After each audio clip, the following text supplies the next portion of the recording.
Amin. Salam, selamat malam. Ya, puji Tuhan. Malam hari ini saya diberi ya, kesempatan untuk menyampaikan firman Tuhan dengan tema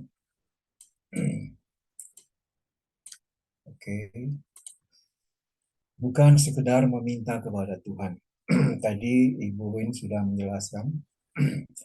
Jadi judul ini, saudara-saudara, mengindikasikan ada sesuatu yang penting di balik kita meminta sesuatu kepada Tuhan melalui doa kita.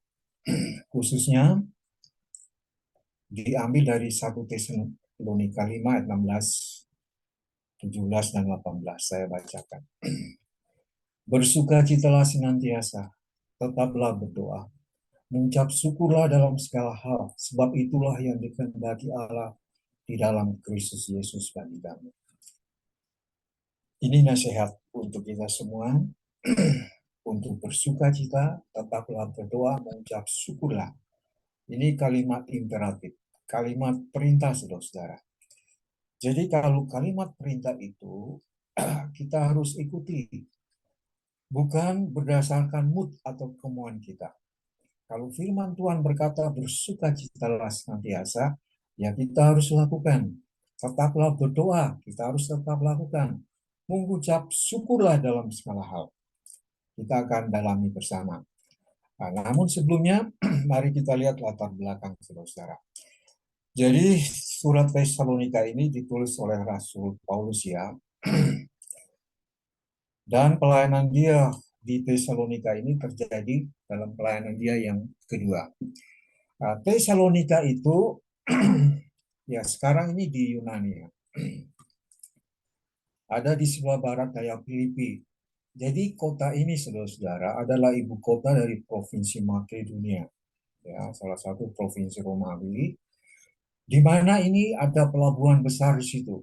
Dan ada jalan yang menghubungkan antara Roma ke Asia.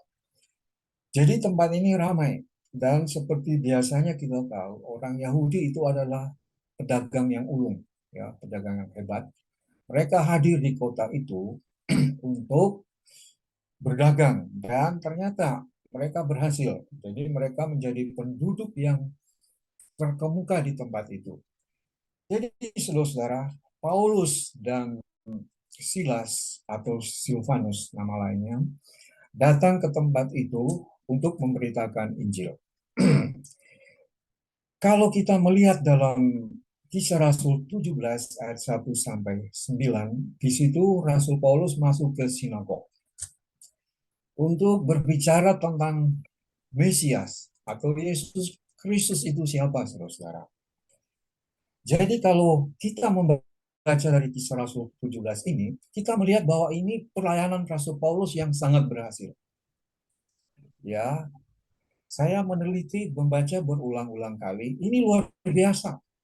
Rasul Paulus itu masuk ke sinagog, mengajar di situ 3 sabat berturut-turut. Artinya dalam 3 minggu itu, saudara-saudara, pelayanannya sungguh-sungguh luar biasa. Nah, saya mengusulkan untuk kita lain waktu memperdalam ini. Apa rahasia keberhasilan dari pelayanan Rasul Paulus? Apakah karena apa? Kehebatan pengajaran dia, doktrin yang dia sampaikan, apakah karena bimbingan Roh Kudus, atau semangat dia yang menyala-nyala, saudara-saudara, dan apakah karena dia rela membayar harga? Ya, nanti saya usulkan kita memperdalam, karena ini menjadi pergumulan kita bersama. Yang pasti, saudara-saudara, karena keberhasilan ini, orang-orang Yahudi di situ ya merasa iri.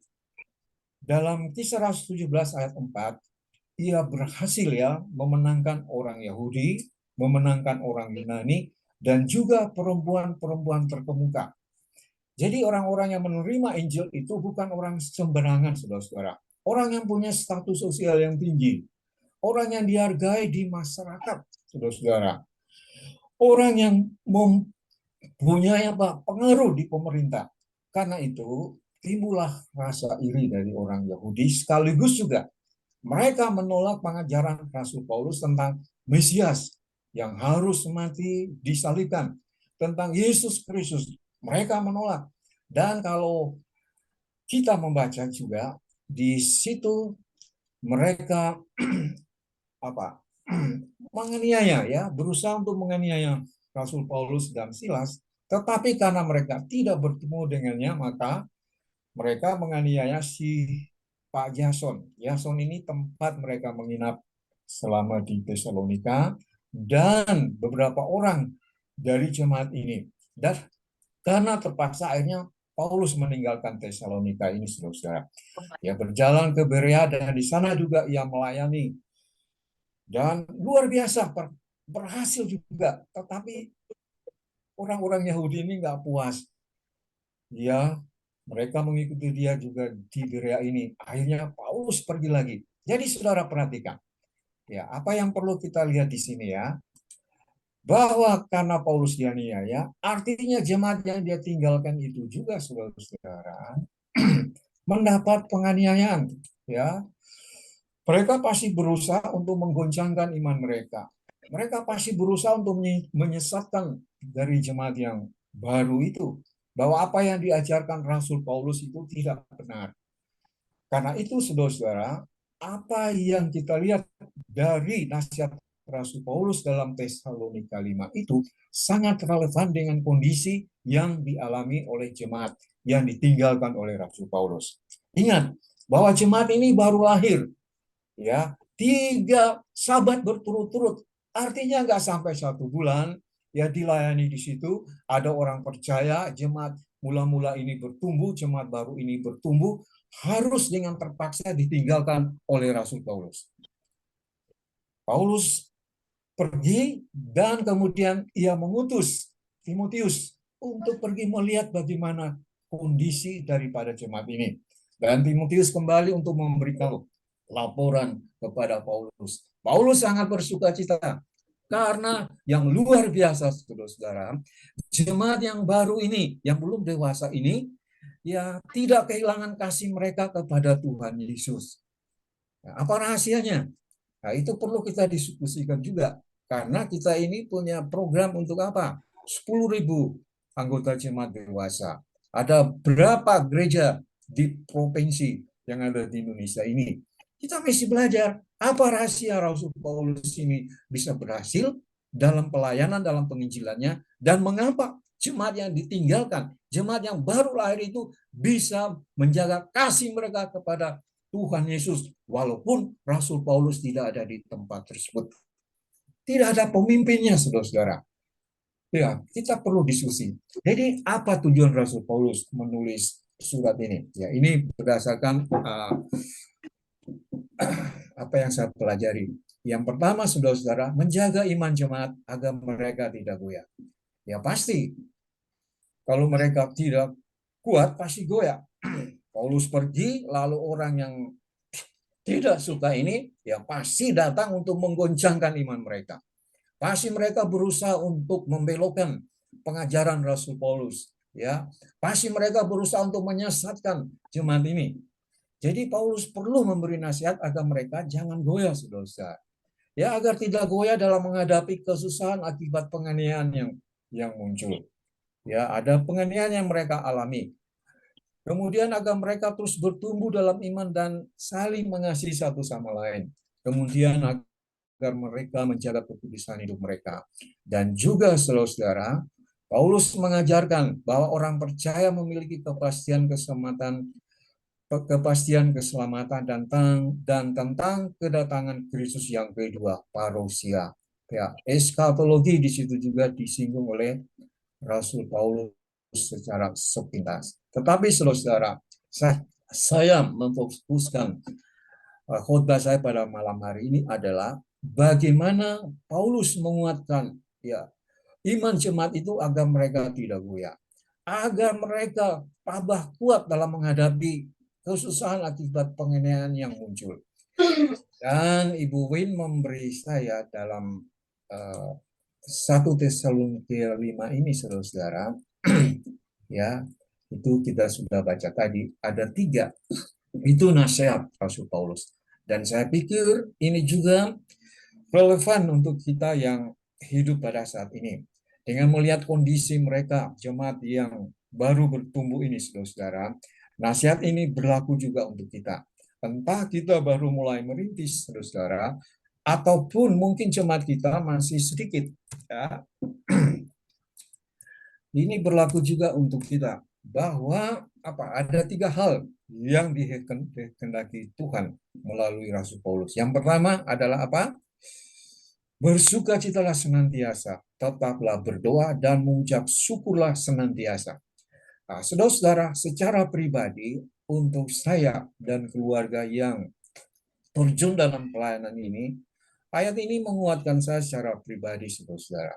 Ya, ada banyak tantangan yang kita hadapi ya di dalam pelayanan kita ini.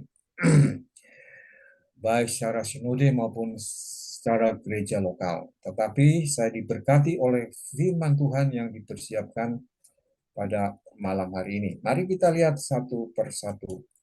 Jadi ini semua kalimat imperatif, kalimat perintah. Yang pertama, bersukacitalah senantiasa. Itu ayat yang ke-16. Jadi ini kalau kita membuka Tesalonika, saudara-saudara, itu mulai ayat 12 sampai yang ke-22 itu nasihat. Dan malam hari ini kita merenungkan 3 ayat. Bersukacitalah senantiasa itu yang pertama. Jadi saudara-saudara, firman Tuhan mengatakan bahwa bersukacitalah lebih dari sekedar bergembira. Sukacita itu artinya saudara-saudara bergembira, tersenyum dan tertawa. Ya, saya bersukacita ya karena diberi kesempatan untuk melayani Tuhan. Saya bersukacita karena anak saya bisa bekerja dengan baik. Ya, saya bersukacita karena Tuhan menjawab doa saya. Jadi, saudara-saudara, bukan sekedar hal yang semacam yang saya sebutkan itu, saudara-saudara. Itu adalah sesuatu yang ada di permukaan. Ada yang jauh lebih istimewa. Apa itu? Terletak dari apa yang menyebabkan sukacita itu dan bagaimana cara kita menjalankannya. Dalam bahasa Yunani, istilah bersukacita adalah kairo. Istilah ini memiliki akar yang sama dengan kata karis, yang berarti anugerah atau kasih karunia. Jadi secara harfiah istilah karis berarti penyebab terjadinya kairo itu. Ya, jadi anugerah atau kasih karunia itu menyebabkan terjadinya sukacita, saudara-saudara. Jadi kalau kita tidak mempunyai karis, kasih karunia dari Tuhan Yesus Kristus, kita mustahil untuk bisa bersukacita. Kalau orang-orang dunia bisa bergembira, saudara-saudara, ya, tetapi gembira mereka hanya ada di permukaan, saudara-saudara. Mereka bisa tersenyum, tetapi ini bukan senyum yang sejati yang seperti diajarkan oleh Tuhan Yesus. Pada waktu Tuhan Yesus akan meninggalkan murid-muridnya, ia berkata, damai sejahtera akan kuberikan kepadamu. Dan damai sejahtera yang kuberikan kepadamu bukan seperti yang diberikan oleh dunia ini. Mengapa, saudara-saudara? Karena damai sejahtera, gembira, tersenyum dan tertawa itu hanya bersifat sementara. Dan itu tidak menjamah hati kita yang terdalam, saudara-saudara. Ya, menyebabkan itu suatu sukacita yang semu belaka. Jadi, kalau kita menerima, jadi kita harus menerima anugerah dari Tuhan Yesus. Perhatikan, saudara-saudara. Efesus pasal 2 ayat 8 dan 9. Kita diselamatkan karena apa? Ya, karena anugerah, bukan karena usaha kita sendiri, saudara-saudara. Jangan ada yang memegahkan diri. Itu yang dikatakan oleh firman Tuhan. Jadi, saudara-saudara, setiap orang yang menerima Yesus Kristus dan dia hidup di bawah pimpinan Roh Kudus, saudara-saudara, itulah orang yang bisa merasakan sukacita. Jadi walaupun pelayanan kita begitu berat, jadi walaupun kondisi orang Tesalonika itu menghadapi tantangan yang berat dari orang-orang yang tidak suka terhadap Yesus Kristus atau Mesias atau firman Tuhan itu, mereka tetap bersukacita. Ini yang luar biasa, saudara-saudara. Jadi Paulus ingin mengetahui bagaimana kondisi mereka. Oke, Timotius yang tidak dikenal oleh para penganiaya itu dikirim secara diam-diam ke sana. Timotius pergi lihat, tolong pergi lihat jemaat di Tesalonika. Sebab saya meninggalkan mereka dalam kondisi yang tidak saya harapkan. Saya harus pergi oleh karena orang-orang yang membenci Yesus Kristus itu menganiaya. Tolong pergi lihat bagaimana kondisi jemaat itu, saudara. Dan yang luar biasa, menurut laporan Timotius, Paulus, engkau nggak usah kecewa. Jemaat di sana luar biasa.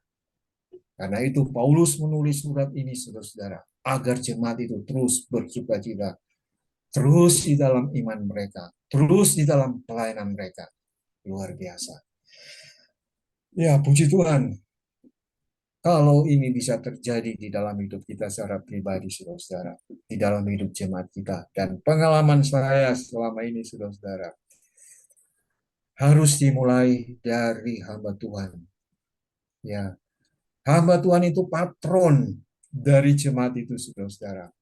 Apa yang mereka lihat dari hamba Tuhan, itulah yang mereka lakukan dalam hidup mereka. Kalau kita nggak bisa bersuka cita, mereka lihat bagaimana hamba Tuhan ini, Pak Gembala saya, aja kelihatannya susah, suka bersungut-sungut. Bagaimana saya bisa bersuka cita? Jadi saudara, kita harus membangun persekutuan yang indah dengan Tuhan Yesus. Ya, hidup di dalam kasih anugerah kemurahannya. Barulah kita bisa menambahkan sukacita sejati yang bisa menjadi berkat bagi orang di sekeliling kita.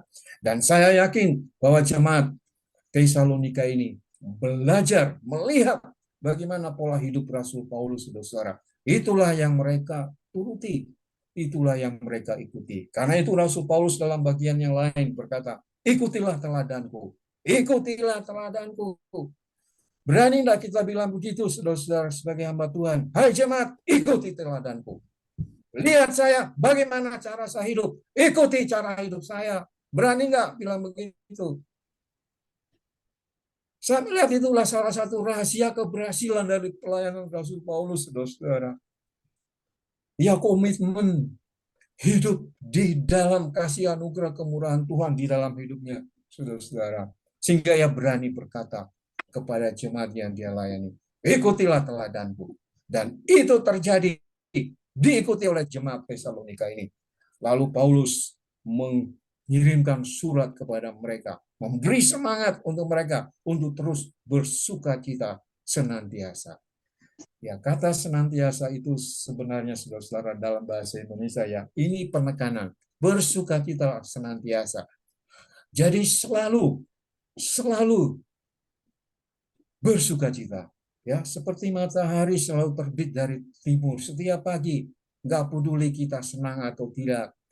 Itulah yang disebut dengan kata senantiasa. Selalu. Lalu yang berikutnya, saudara-saudara.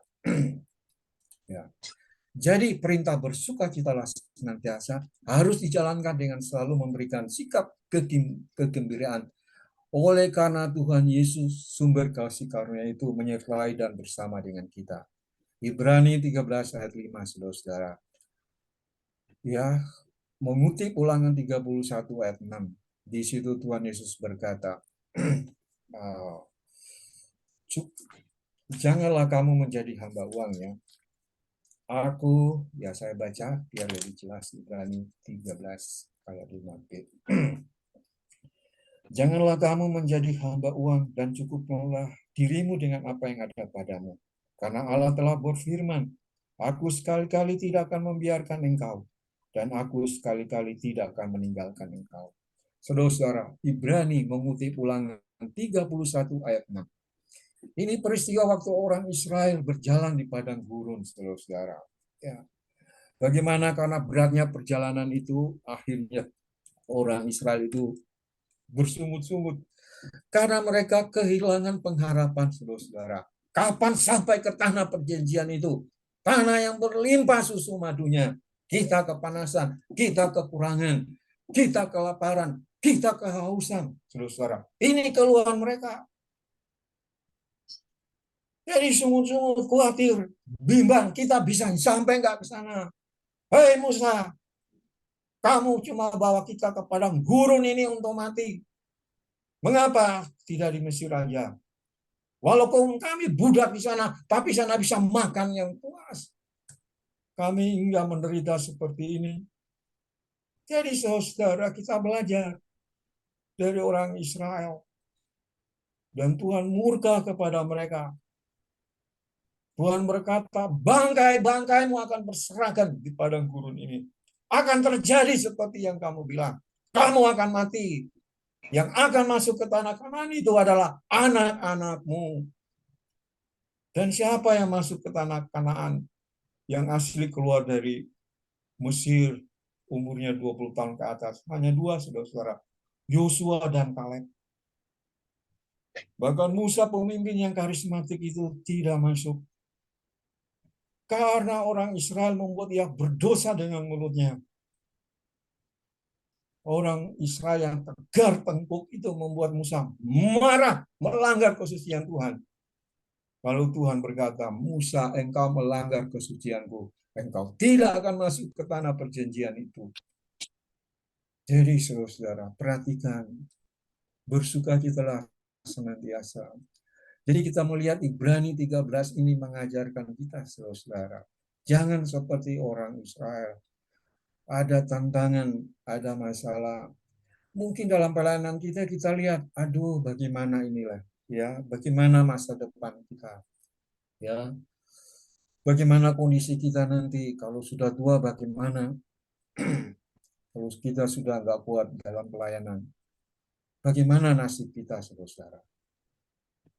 Ya, itu manusiawi, tetapi firman Tuhan berkata sebagai hamba Tuhan, sebagai orang percaya, kita tidak boleh seperti orang Israel itu. Kita harus melihat bahwa ada tangan Tuhan yang memimpin hidup kita. Amin. Tangan Tuhan yang memimpin hidup kita, saudara. Bagaimanapun kesulitan masalah yang kita hadapi, ingatlah, ada tangan Tuhan.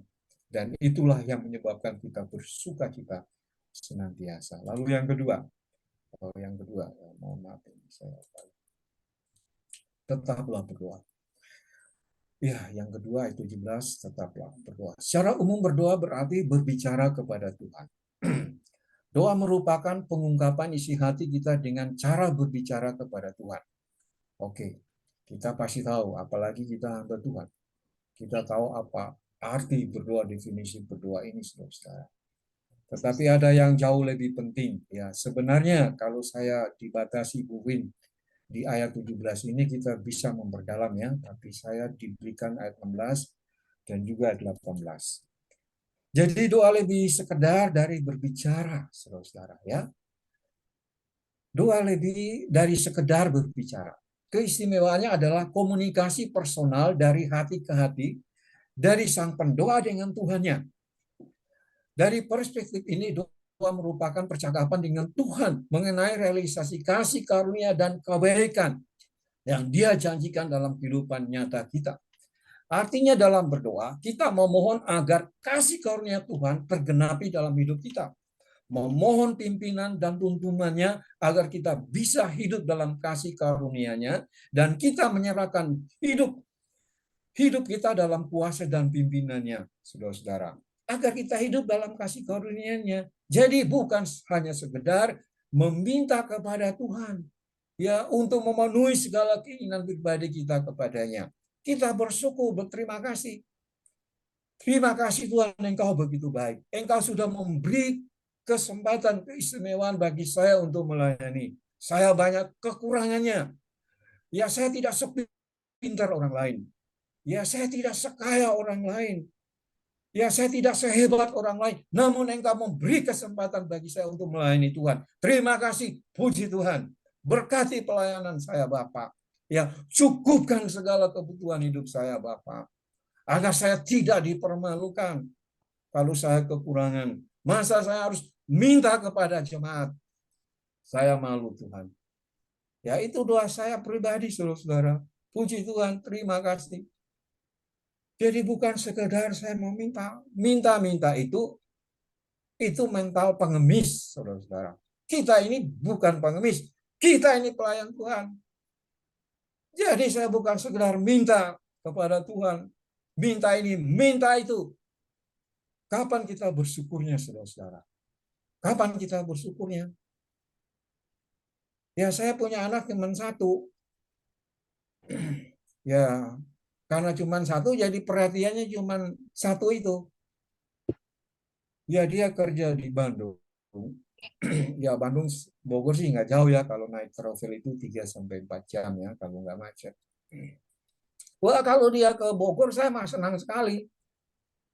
Kita bisa ngobrol. Wah, bagaimana nah di Bandung? Wah, luar biasa, Pak. Saya nanya, bagaimana kamu senang dengan pekerjaanmu nggak? Wah, senang sekali, Pak. Wih, saya gembira. Ngobrol saya, dia cerita banyak hal. Saya senang. Ya, karena mungkin dia sudah dewasa, sudah malu minta ya.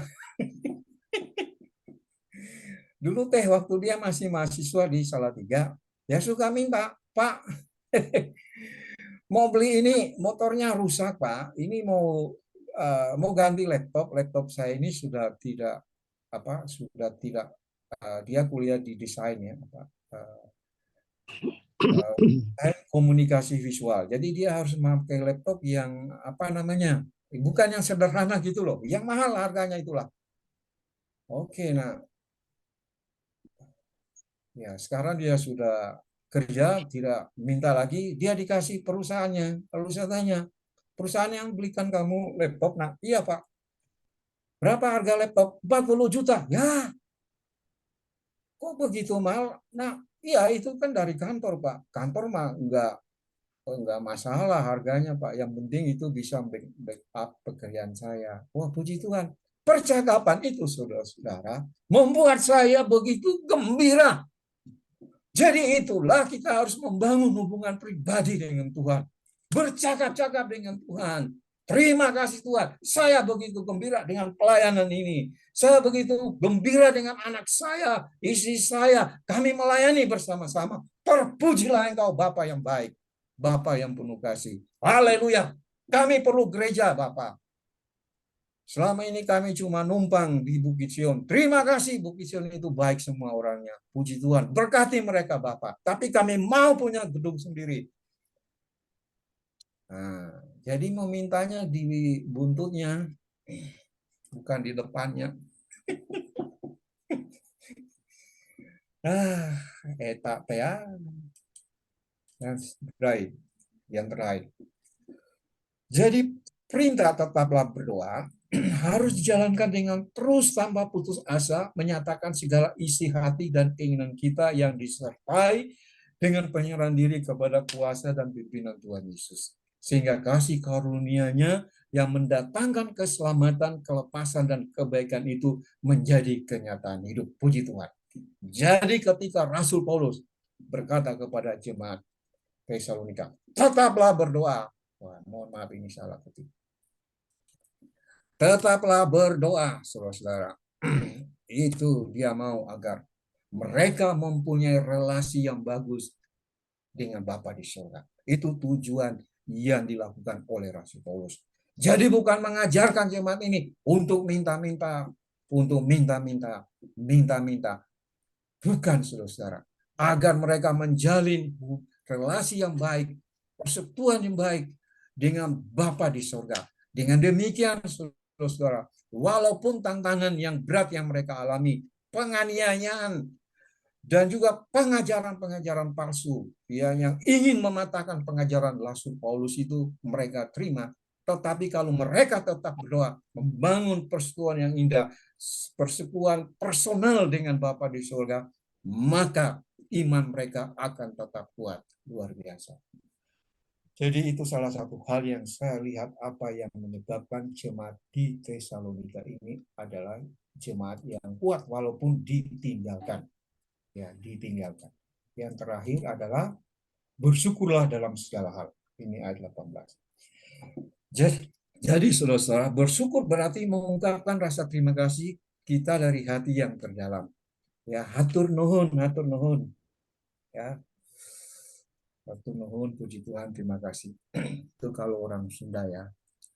kita mengucap syukur atas segala kebaikan dan kasih karunia yang sudah dan sedang akan terus Tuhan sediakan dan berikan kepada orang yang mencari dan menerimanya. Orang yang mencari menerimanya. Apalagi, nah ini saya kurang kalimatnya. Apalagi bagi kita yang melayaninya. Wah, haleluya, puji Tuhan. Wah.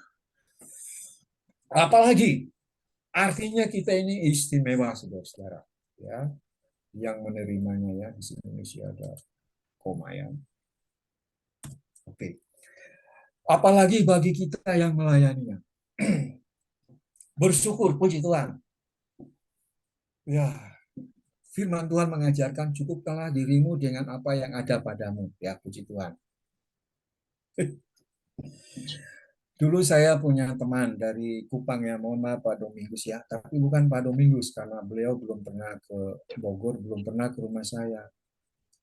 Waktu beliau ke Bogor, saya ajak jalan-jalan saudara-saudara.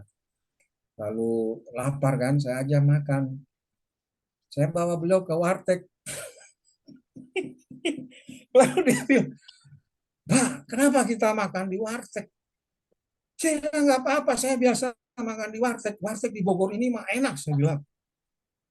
Ya, ini warteg, ini warung Tegal. Biasanya orang Tegal, saya bilang. Masakan mereka enak. Mungkin di Kupang Bapak nggak pernah rasakan. Ayo makan. Dia bilang, "Jangan atuh Pak, kita ini hamba Tuhan. Gengsi, bagaimana kalau jemaat?" Lihat, saya bilang, nggak usah khawatir, jemaat di Bogor. Dia tahu saya selalu makan di warteg, Pak.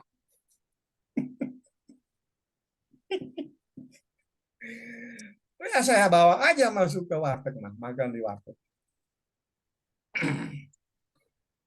Ya, ya saya egaliter, saudara-saudara. Menganggap semua orang sama, nggak ada yang hebat, lebih dari saya atau saya lebih hebat dari dia. Enggak, bagi saya semua orang itu sama.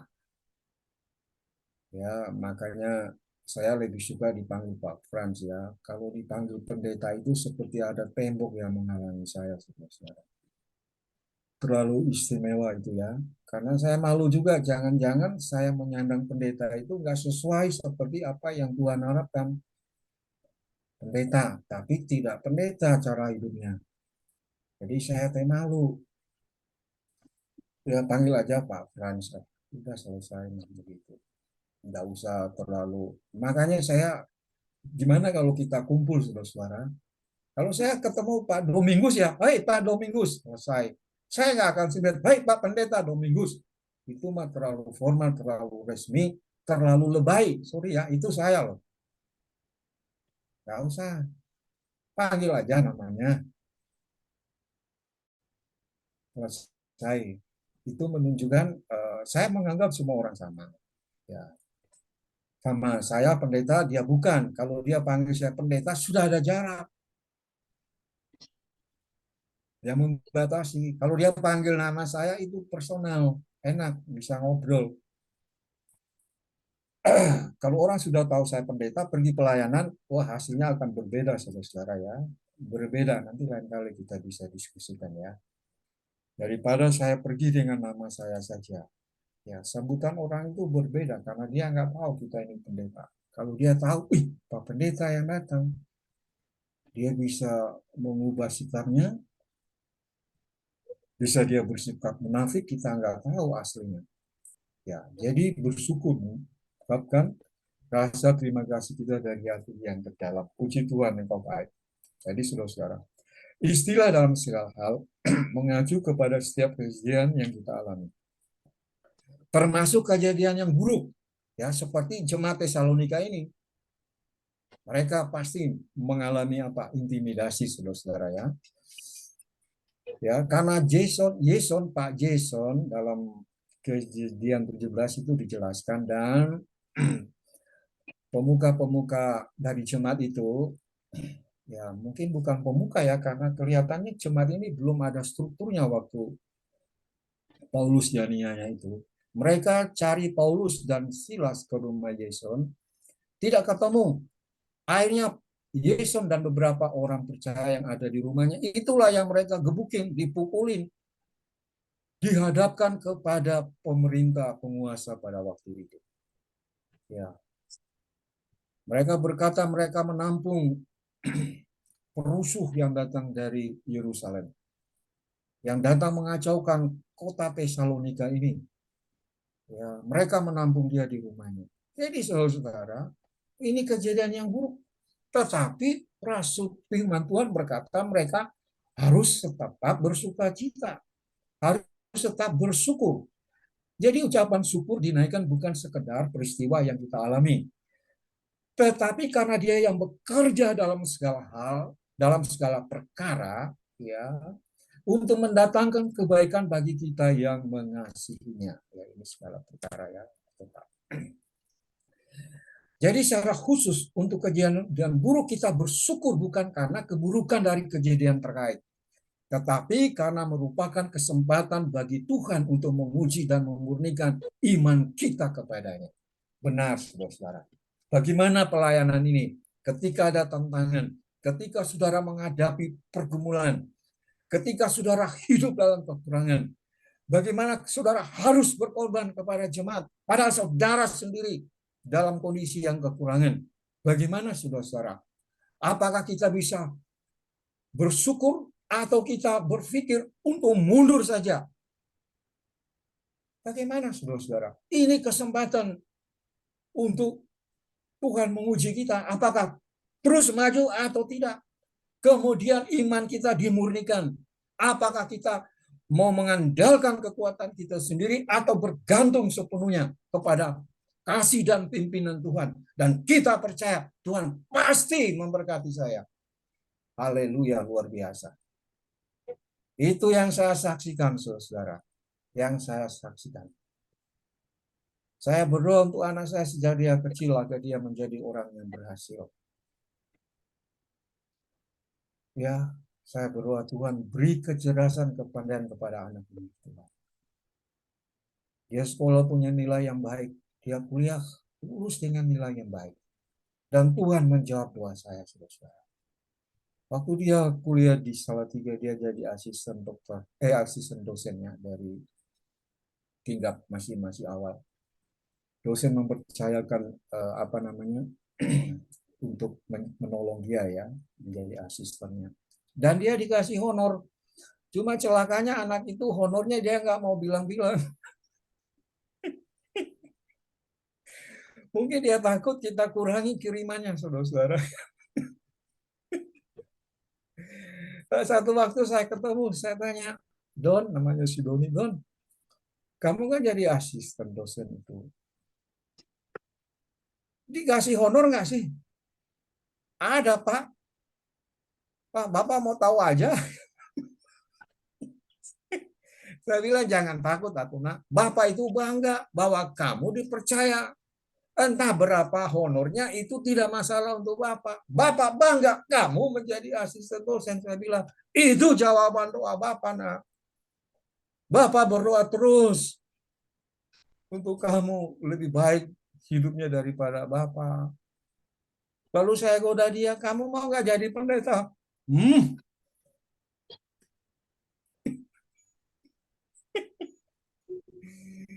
Waktu dia lulus, dia pergi. Saya bawa ada kawan saya melayani di Insinyur Niko. Kantor mereka kan di Sentul, itu ada gedungnya gede, bundar kayak stadion itu, saudara. Jadi saya bawa tes di sana. Ya, diteslah dia di sana sesuai dengan bidang pendidikannya itu ya. Jadi dia sengaja dikerbuti banyak orang, diganggu konsentrasinya, disuruh mengerjakan satu hal, saudara-saudara, diganggu, diajak ngobrol, apakah dites, apakah dia bisa. Ternyata dia bisa menyelesaikannya dengan baik. Lalu di sana bilang, bisa nggak masuk besok? Maaf ya Pak, saya doakan dulu ya, saya pikir-pikir, dia bilang begitu. Ya akhirnya dia pilih sebuah perusahaan ya, perusahaan di Jakarta lah, sekarang dia di Bandung. Ya, saudara tahu, ya anak saya tahu pergumulan hidup kami bagaimana, perjuangan jatuh bangunnya bagaimana, kesulitan yang kami alami bagaimana. Tetapi ini memurnikan iman kami, saudara, khususnya iman saya. Ya, agar saya senantiasa berharap pada kasih anugerah kemurahan Bapa di surga saja.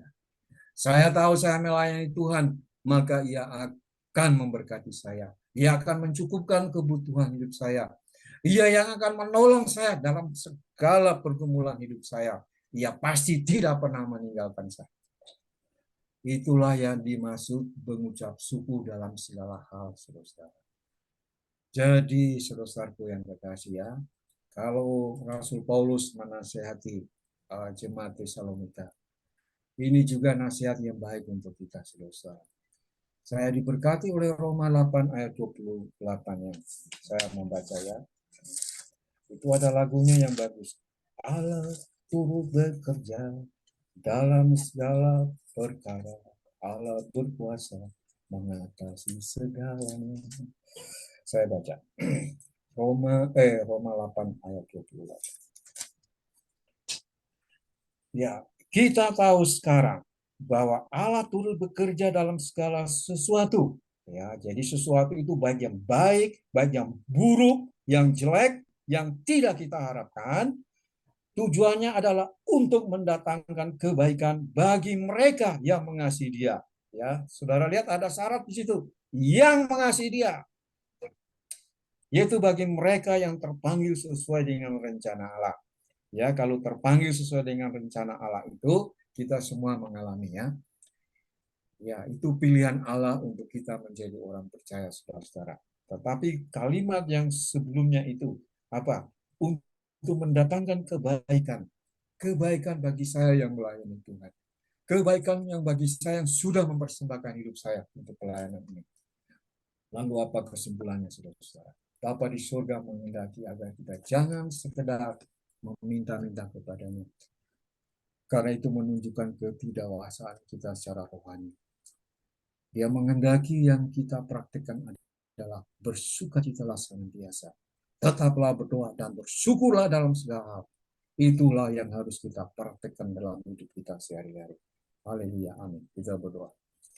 Bapa di surga, Bapa yang baik. Terima kasih malam hari ini. Bila Engkau mengajarkan firman-Mu kepada kami. Teristimewa bagi kami, hamba-hamba-Mu, yang telah menyerahkan diri sepenuh hati kami, sepenuh hidup kami, sepenuh waktu kami untuk melayani Engkau. Biarlah firman-Mu ini menolong menguatkan kami. Untuk kami terus maju, maju, maju. Sampai Engkau memanggil kami. Berkati setiap hamba Tuhan yang melayani di sini ya Bapa. Berkati keluarga kami. Agar kami bisa bersama-sama, bersatu hati kami. Bersama-sama mendukung pelayanan yang Tuhan sudah percayakan kepada kami. Dan biarlah kami bisa menjadi patron, menjadi teladan bagi jemaat kami. Agar mereka terus bertumbuh, tidak tergoncang iman mereka ketika menghadapi masalah atau penganiayaan yang dialami oleh jemaat Tesalonika. Terima kasih Bapa yang baik. Terpujilah Engkau. Dalam kuasa nama Tuhan Yesus kami berdoa. Haleluya. Amin. Terima kasih.